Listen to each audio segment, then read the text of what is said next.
Hello students, आज हम start करेंगे हमारा पहला चैप्टर यूनिट एंड डायमेंशंस।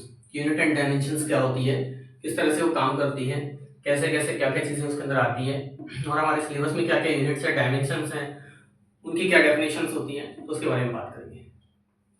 तो देखो, सबसे पहले यूनिट एंड डायमेंशन को समझने से पहले मैं बात करता हूँ फिजिक्स की। तो फिजिक्स क्या होती है? तो फिजिक्स के बारे में सबसे पहले, क्योंकि यूनिट एंड डायमेंशन हम चैप्टर पढ़ रहे हैं लेकिन अपने को ये नहीं पता कि फिजिक्स क्या होती है, तो उसके बारे में बात करना बहुत गलत है। तो देखो फिजिक्स के बारे में, फिजिक्स क्या होती है? Physics is the study of nature and natural phenomena. The study of nature and natural phenomena.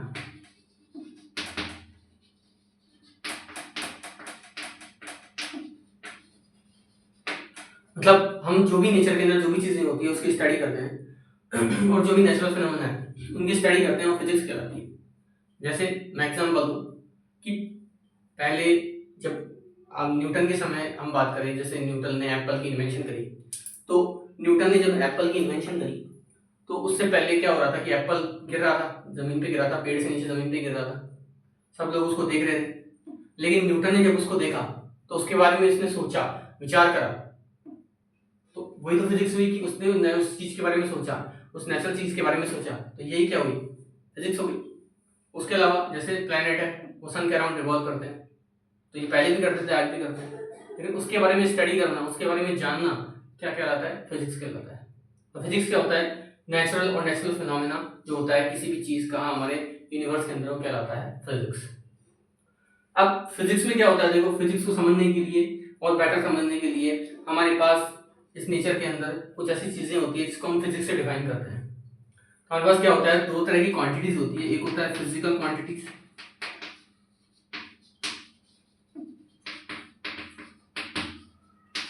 और एक होता है नॉन फिजिकल क्वांटिटीज। तो पहले फिजिकल क्वांटिटीज की बात करते हैं। फिजिकल क्वांटिटीज क्या होती है? द क्वांटिटीज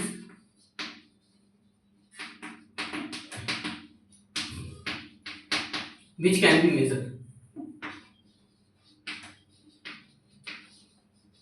ऐसी क्वांटिटी जिसको हम मेजर कर सकते हैं, मेजर यानी नाप सकते हैं। जैसे एग्जांपल की मैं बात करूं, उसमें क्वांटिटीज लिखता हूं पहले, जैसे लेंथ हो गया, मास हो गया, टाइम हो गया, स्पीड हो गया, वेलोसिटी हो गया, फोर्स हो गया, एक्सेलरेशन हो गया। ठीक है, जैसे कोई बॉडी है, जैसे कोई बॉडी है ए, मैं बोलूँ उसका मास कितना है, आप बताओगे उसका मास है 5 kg, तो मतलब आप इस चीज को मेजर कर सकते हो। कोई बॉडी है उसका मास है 5 kg, मतलब उसको मेजर कर सकते हो आप, तो ये क्या होगी? Physical quantity. ऐसे मैं कहूँ किसी ऑब्जेक्ट की लेंथ कितनी है, आप कहोगे 1 सेंटीमीटर है या 1 मीटर है, तो ये भी आप मेजर कर सकते हो, तो ये क्या होगी? लेंथ एक फिजिकल क्वांटिटी होगी। टाइम, टाइम को आप मेजर कर सकते हो, जैसे मैं कहूँ कि 3 सेकंड हो रहा है, 5 मिनट हो रहा है, तो इस तरह आप मेजर कर सकते हो।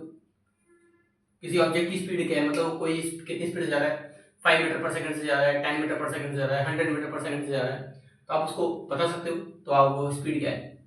स्पीड क्या है? फिजिकल क्वांटिटी है। उसके अलावा फोर्स की बात करूँ कि किसी बॉडी पे कितना फोर्स लग रहा है, उसको कैसे खींचा जाए, कितने फोर्स से उसको खींचा जाए, तो क्या कहलाता है? फिजिकल क्वांटिटी कहलाता है। तो ऐसी क्वांटिटीज को आप मेजर कर सकते हो, वो सारी की सारी फिजिकल क्वांटिटी कहलाती है। अब बात करते हैं नॉन फिजिकल क्वांटिटी की।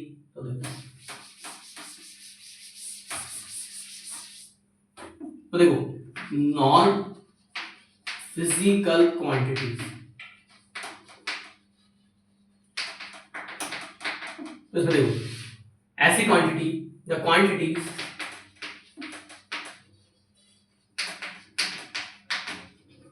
which cannot be measured,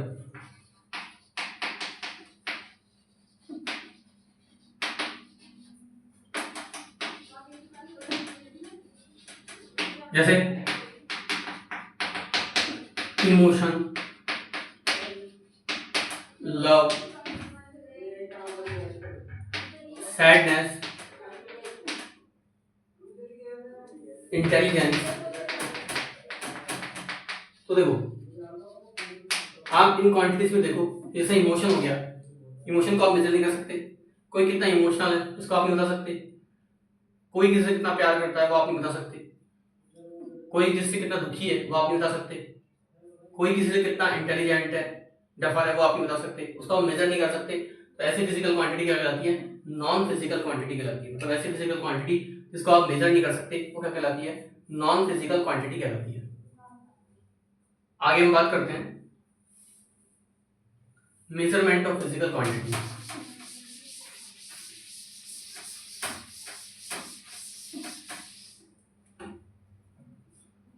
तो देखो मेजरमेंट ऑफ फिजिकल क्वांटिटी में क्या होता है, देखो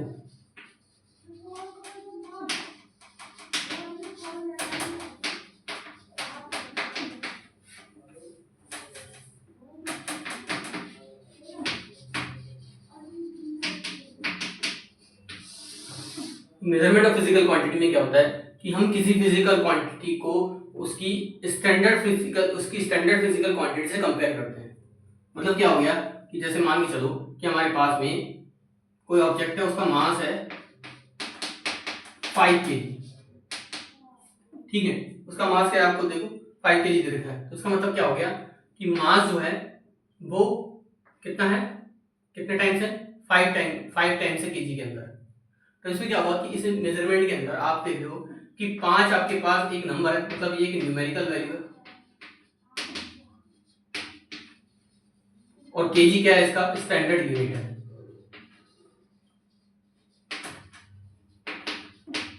मतलब क्या होगा कि आप किसी फिजिकल क्वांटिटी को दो तरह से डिफाइन कर सकते हो, एक उसकी न्यूमेरिकल वैल्यू और एक उसकी स्टैंडर्ड यूनिट। तो दोनों तरीके से आप इसको बता सकते हो। तो ये क्या कहलाती है?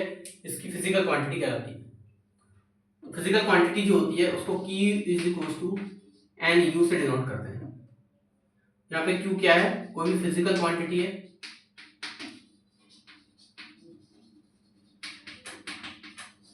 एन क्या है? उसका न्यूमेरिकल नंबर, न्यूमेरिकल वैल्यू है, और यू क्या है? उसका यूनिट है, ठीक है। जैसे इस केस में एन की वैल्यू कितनी होगी? 5, और यू क्या हो गया आपके पास? केजी। तो एन क्या है? न्यूमेरिकल वैल्यू, इसकी वैल्यू कितनी है? 5, और यू क्या है आपके पास? केजी। केजी क्या है? केजी एक यूनिट हो गई जिससे आप उसको बता रहे हो। तो किसी फिजिकल क्वांटिटी कैसे मेजर करते हैं? Q is equal to N U से, या एन क्या है? इसका न्यूमेरिकल नंबर, और केजी क्या है? इसका स्टैंडर्ड यूनिट। तो आप इस तरह से इसको बता सकते हो। आगे हम बात करते हैं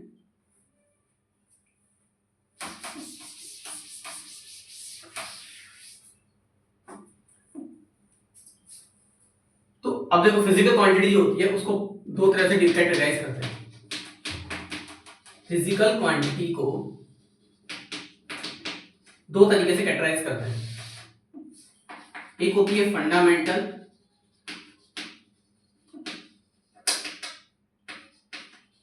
और बेस क्वांटिटीज,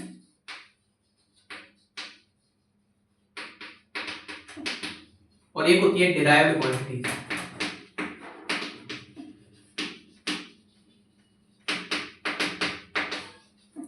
तो देखो एक तो होती है फंडामेंटल और बेस क्वांटिटी, और एक होता है डिराइव्ड क्वांटिटीज। तो पहले इनके बारे में देखते हैं। द क्वांटिटीज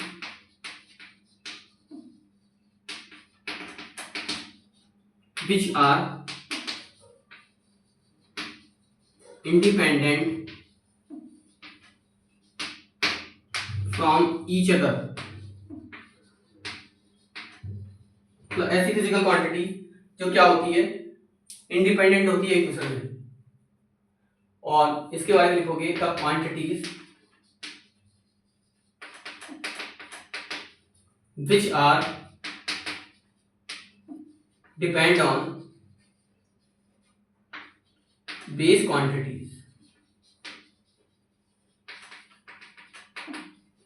मतलब आप ये देखो कि फंडामेंटल क्वांटिटी क्या क्वांटिटी हो गई? ऐसी क्वांटिटी हो गई जो एक दूसरे पर इंडिपेंडेंट रहती है। और बेस क्वांटिटी वो डायरेक्ट क्वांटिटी हो गई जो बेस क्वांटिटी पर डिपेंड करती है। अब कैसे डिपेंड करती है इसके बारे में देखते हैं। तो देखो सबसे पहले अगर हम बात करें फंडामेंटल और बेस क्वांटिटी की, तो दीज आर 7 क्वांटिटीज। कितनी होती है? 7 क्वांटिटीज होती है। कितनी क्वांटिटीज होती है? 7 क्वांटिटीज होती है, और इन 7 क्वांटिटीज से क्या होता है, फंडामेंटल क्वांटिटी मिलकर बनी हुई होती है। फिर उसके बाद में ड्राइव्ड क्वांटिटी, तो इसी से मिलकर बनी होती है। अब सबसे पहले मैं आपको फंडामेंटल क्वांटिटीज के बारे में बताया तो कितनी 7 कैसे होती हैं। तो देखो 7 फिजिकल क्वांटिटीज के अंदर पहला है हमारे पास मास, फिर है लेंथ, फिर आपके पास टाइम, फिर आपके पास टेम्परेचर, फिर आपके पास इलेक्ट्रिक करंट, फिर आप इंटेंसिटी ऑफ लाइट,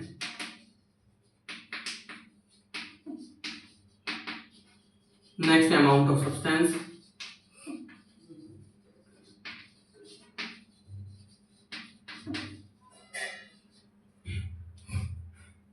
तो देखो इन 7 क्वांटिटीज में जैसे मास है, लेंथ है, टाइम है, टेम्परेचर है, इलेक्ट्रिक करंट है, इंटेंसिटी ऑफ लाइट है, अमाउंट ऑफ सब्सटेंस है।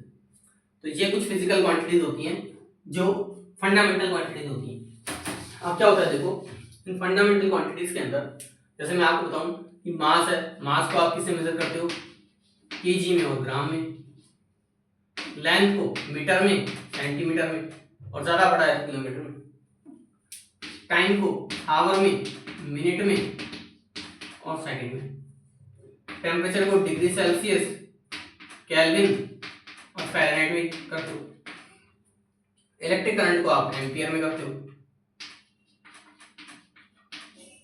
इंटेंसिटी ऑफ लाइट को आप ये बताते हो कि कितनी ये ब्राइटनेस है, कितनी ब्राइट है, कितनी ब्राइटनेस है।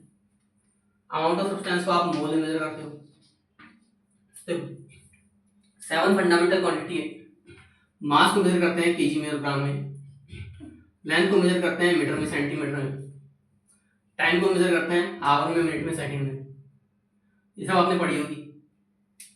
अब मैंने कहा है कि जो फिजिकल क्वांटिटी ऐसी क्वांटिटी होती है कि जो एक दूसरे पर इंडिपेंडेंट रहती है, मतलब डिपेंड नहीं करती। इसके बारे में देखते हैं। तो देखो मास का लेंथ से कोई रिलेशन नहीं है। अगर किसी बॉडी की बात करूं, अगर उसका मास 5 kg है, 10 kg है, तो उससे उसकी लेंथ पे कोई फर्क नहीं पड़ता। जैसे मैं कहूं कि 5x + 5x और एक 5x + 5y, आप दोनों को ऐड करके बताओ, तो यहाँ पे आप ऐड करके 10x ले आओगे, लेकिन यहाँ पे ऐड नहीं कर सकते क्योंकि ये दोनों अलग अलग है। तो वैसे ही मास जो है, मास और लेंथ में कोई रिलेशन नहीं है, वो दोनों अलग अलग है। मास की वजह से लेंथ पे कोई फर्क नहीं पड़ता, लेंथ की वजह से टाइम पे कोई फर्क नहीं पड़ता, टाइम की वजह से टेम्परेचर पे कोई फर्क नहीं पड़ता, या इलेक्ट्रिक करंट पे, इंटेंसिटी ऑफ लाइट पे, अमाउंट ऑफ सब्सटेंस पे, किसी पे कोई फर्क नहीं पड़ता। ये क्या कहलाती है, एक दूसरे से इंडिपेंडेंट होती है, इसलिए इसे इन्हें फंडामेंटल क्वांटिटी कहते हैं। और फंडामेंटल कहने का एक तरीका ये भी है क्योंकि इन्हीं से सारी की सारी और क्वांटिटियां बनी हुई होती है। मतलब पूरी फिजिक्स में जो भी क्वांटिटी आती है वो इन्हीं सभी क्वांटिटी से मिलकर बनी हुई होती है। इसलिए हम क्या बोलते हैं, इनको कहते हैं physical quantities, fundamental physical quantities. अब जैसे मैं बात करूं मास की, लेंथ की, टाइम की, टेम्परेचर की, इलेक्ट्रिक करंट की, intensity of light, amount of substance की, ठीक है, ये हो गया। अब जैसे मैं बात करता हूँ स्पीड की। अब सभी आप लोगों ने पढ़ रखा है, स्पीड होता है डिस्टेंस अपॉन में टाइम, ठीक है। अब डिस्टेंस क्या है, डिस्टेंस को मेजर करोगे किलोमीटर में, मीटर में या सेंटीमीटर में, मतलब ये है लेंथ और ये है टाइम। तो आप ये देख रहे हो कि जो स्पीड है उसमें दो क्वांटिटी आ गई, एक लेंथ आ गई और एक टाइम आ गई। लेंथ भी एक फंडामेंटल क्वांटिटी है और टाइम भी एक फंडामेंटल क्वांटिटी है। तो ये दोनों क्वांटिटी, स्पीड जो है उसमें आ रही है, तो मतलब स्पीड एक ऐसी क्वांटिटी हो गई कि इन दोनों फंडामेंटल क्वांटिटी से मिलकर बनी हुई है। तो इसलिए स्पीड कैसी क्वांटिटी है, डिराइव्ड क्वांटिटी। तो इस तरह से डिराइव्ड क्वांटिटी वो क्वांटिटी होगी जो दोनों जो फंडामेंटल क्वांटिटी पे डिपेंड करती है, इसलिए इसको डिराइव्ड क्वांटिटी बोलते हैं और ये फंडामेंटल क्वांटिटी होती है। तो उम्मीद है आपको समझ में आया होगा, ठीक है। एक बार देख लो,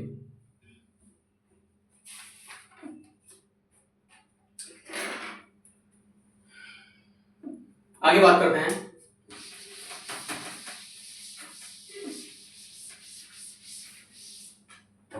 सिस्टम ऑफ यूनिट्स की।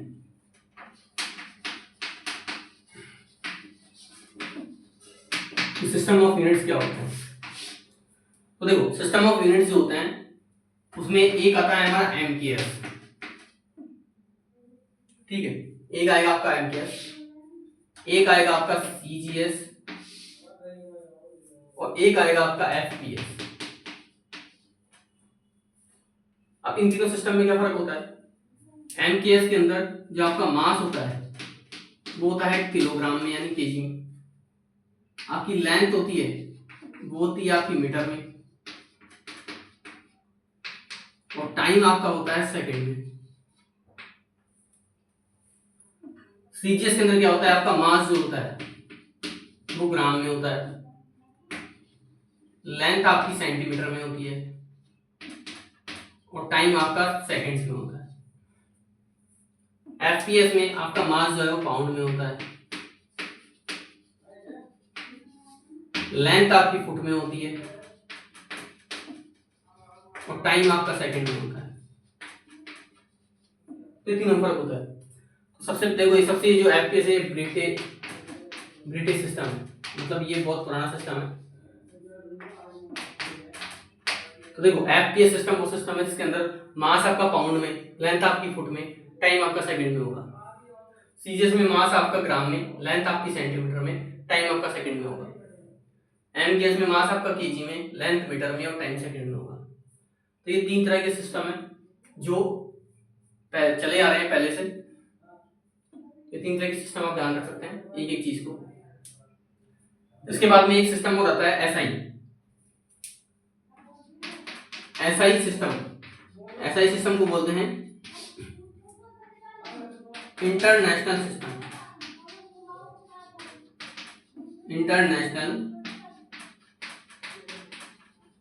System of units. अब इंटरनल सिस्टम जो यूनिट है वो एमके सिस्टम का ही एक पार्ट है।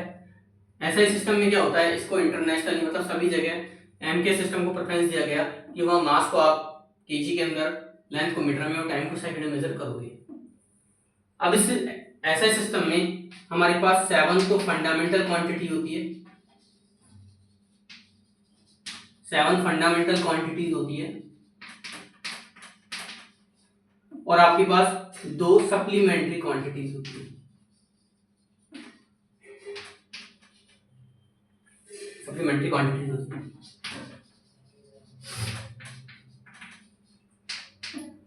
तो इस तरह से आपके पास सिस्टम होता है। ठीक है, अब आगे बात करते हैं एसआई सिस्टम की।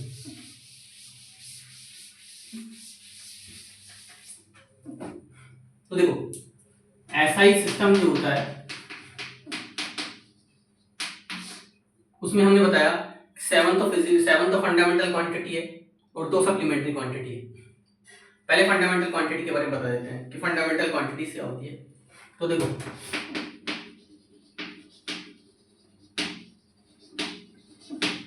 फंडामेंटल क्वांटिटी, ठीक है। अब इस फंडामेंटल क्वांटिटी में देखो कि आपके पास अगर मैं बात करूं क्वांटिटी की, क्वांटिटी क्या होगा, इसकी एसआई यूनिट क्या होगी, इसकी सीजीएस यूनिट क्या होगी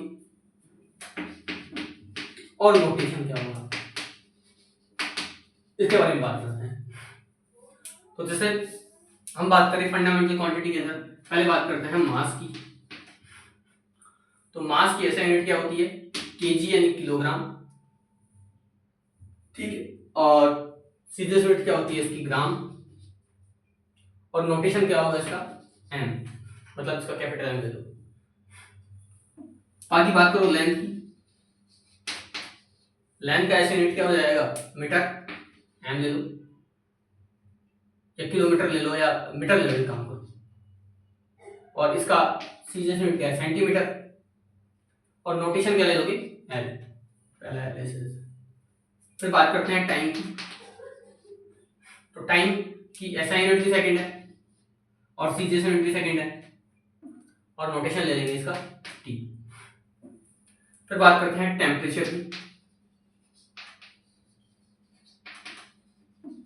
तो टेम्परेचर के अंदर हम बात करें अगर इसके उसकी, तो इसका SI क्या हो जाएगा, केल्विन,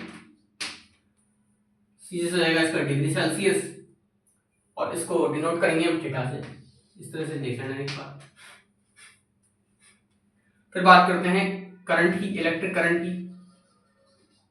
इलेक्ट्रिक करंट की बात करोगे तो इसको हम बोलेंगे एम्पियर, इसका एक ये एम्पियर है इसका, और इसको डिनोट करेंगे हम ए से। फिर हम बात करते हैं लुमिनियस इंटेंसिटी, यानी इंटेंसिटी ऑफ लाइट, इसको लुमिनियस इंटेंसिटी बोलते हैं। ठीक है, तो ये होती है CD यानी कैंडेला, और इसको डिनोट करेंगे CD से। नेक्स्ट है अमाउंट ऑफ सब्सटेंस।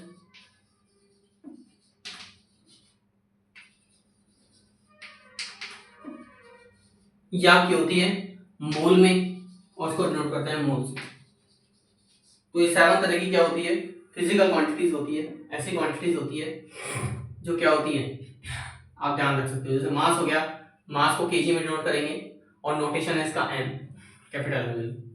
नेक्स्ट है लेंथ, इसको मीटर में डिनोट करेंगे और कैपिटल L। फिर है टाइम, सेकंड में डिनोट करेंगे कैपिटल T। फिर है टेम्परेचर, केल्विन में डिनोट करेंगे थीटा। करंट एम्पीयर में डिनोट करेंगे A।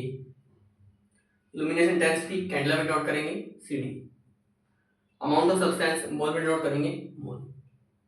तो ये क्वांटिटी वो क्वांटिटी हो गई जो SI यूनिट में आती है। ये सारी की सारी फंडामेंटल क्वांटिटीज होती है। आगे हम बात करते हैं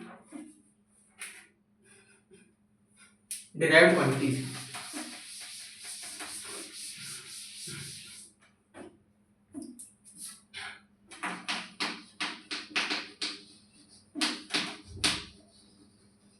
तो देखो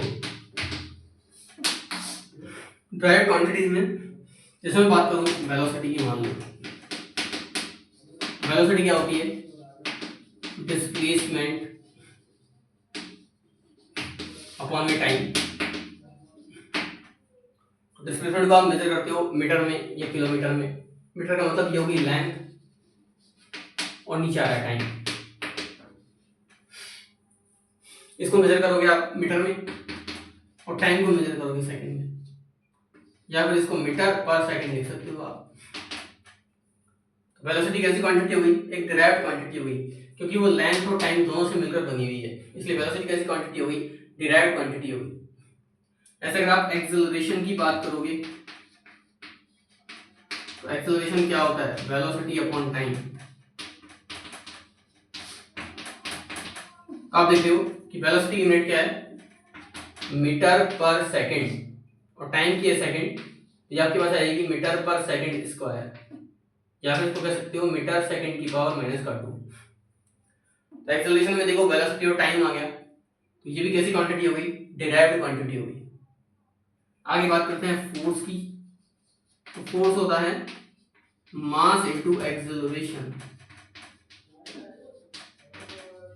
मास मतलब m, और एक्सेलरेशन की यूनिट क्या है, मास की यूनिट ले लो kg, और एक्सेलरेशन है मीटर सेकंड की पावर -2। तो ये क्या हो जाता है, एक ऐसी क्वांटिटी है जैसे वेलोसिटी है, एक्सेलरेशन है, फोर्स है। तो ये सारी की सारी ऐसी क्वांटिटियां जो आप देख रहे हो किसमें आती है, डिराइव्ड क्वांटिटी में आती है, क्योंकि ये सभी इसमें कहीं ना कहीं आपके पास फंडामेंटल क्वांटिटीज जुड़ी हुई रहती हैं, इसलिए इनको क्या बोलते हैं, डिराइव्ड क्वांटिटीज बोलते हैं। तो उम्मीद है समझ में आई होगी। आगे बात करते हैं हम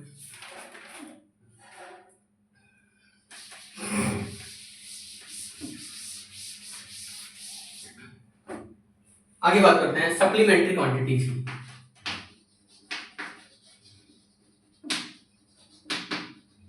सप्लीमेंट्री फिजिकल क्वांटिटीज की ये वैसे ज्यादा काम में तो नहीं आती है, फिर भी थोड़ा बहुत देख लेते हैं। पहला है plane angle.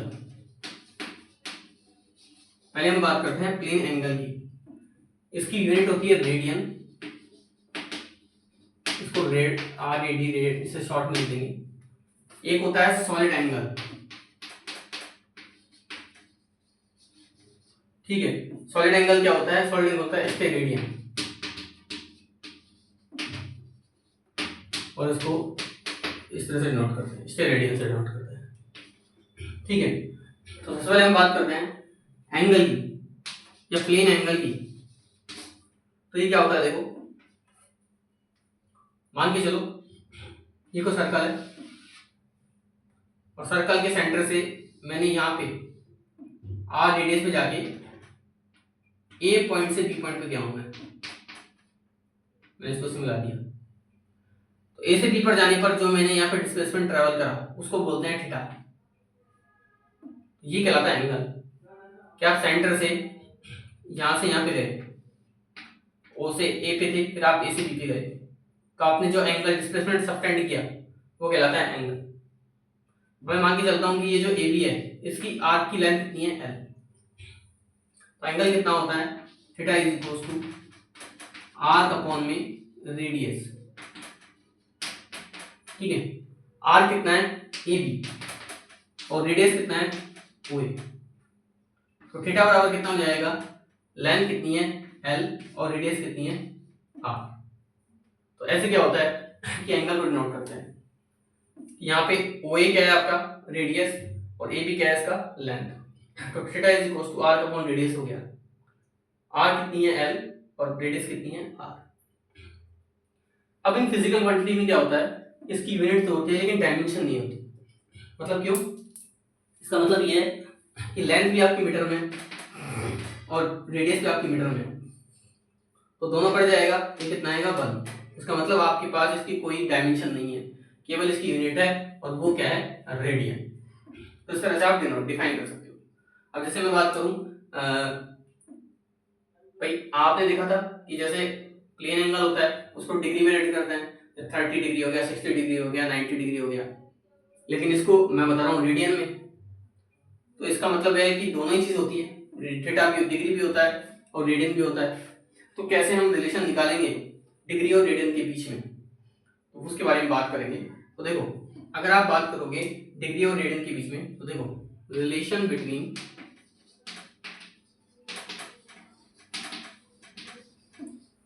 Degree and radian.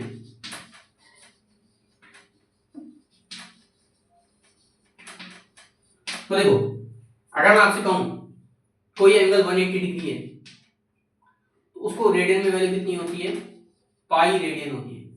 अगर कोई एंगल है 180 डिग्री तो उसकी रेडियन में कितनी वैल्यू होती है, पाई रेडियन। तो 1 डिग्री बराबर कितना हो जाएगा, पाई अपॉन 180 रेडियन। तो ये रिलेशन होता है डिग्री में और रेडियन के अंदर। मैं कहूँ 30 डिग्री में वैल्यू बताओ, तो 30 डिग्री में कितनी जाएगी, पाई बाई 180 मल्टीप्लाई 30, तो कितना आ जाएगा, पाई बाई 6 रेडियन। ऐसे ही अगर आप 60 डिग्री की बात करोगे तो पाई बाई 180 मल्टीप्लाई 60 कर दो, तो हो जाएगा पाई बाई 3 रेडियन। और अगर 90 डिग्री की बात करोगे तो पाई अपॉन में 180 मल्टीप्लाई 90 कर दो, तो आ जाएगा पाई बाई 2 रेडियन। तो ऐसे आप डिग्री में और रेडियन में फर्क बता सकते हो। तो देखो एंगल क्या हुआ, एंगल होता है आर्क अपॉन रेडियस, जिससे अपन ने निकाला एल अपॉन में आर। फिर मैंने रिलेशन बताया डिग्री और रेडियन के बीच में, तो 180 डिग्री बराबर पाई रेडियन हो गया, तो 1 डिग्री बराबर पाई अपॉन 180 रेडियन कर लेंगे। फिर 30 डिग्री के लिए निकालेंगे, 30 से मल्टीप्लाई करके 60 से निकाल लेंगे और 90 से निकाल लेंगे। तो ऐसे आप बता सकते हो कि कैसे प्लेन एंगल होता है वो डिग्री में भी होता है और रेडियन में भी होता है। अब बात करते हैं आगे सॉलिड एंगल की। तो देखो सॉलिड एंगल क्या होता है, सॉलिड एंगल ज्यादा काम में नहीं आता है, फिर भी देख लो। सॉलिड एंगल की हम बात करें तो ये बेसिकली 3D में यूज होता है। उसको कैसे करेंगे, देखो अगर इस तरह की मैं शेप मानता हूँ जो एक कोन की तरह शेप होती है, तो कोन की में क्या होता है, जैसे मान लीजिए हो गया आपका एरिया और ये होता है रेडियस, तो ये जो एंगल बनता है ये सॉलिड एंगल होता है। इसको ओमेगा से बताते हैं। ओमेगा क्या होता है, एरिया अपॉन में रेडियस का स्क्वायर। इसका आप डायरेक्ट ध्यान रख सकते हो, इसको बोलते हैं ओमेगा। तो ये आपका होता है सॉलिड एंगल। तो इसको आप इतना ही ध्यान रखो सॉलिड एंगल के बारे में। आगे बात करते हैं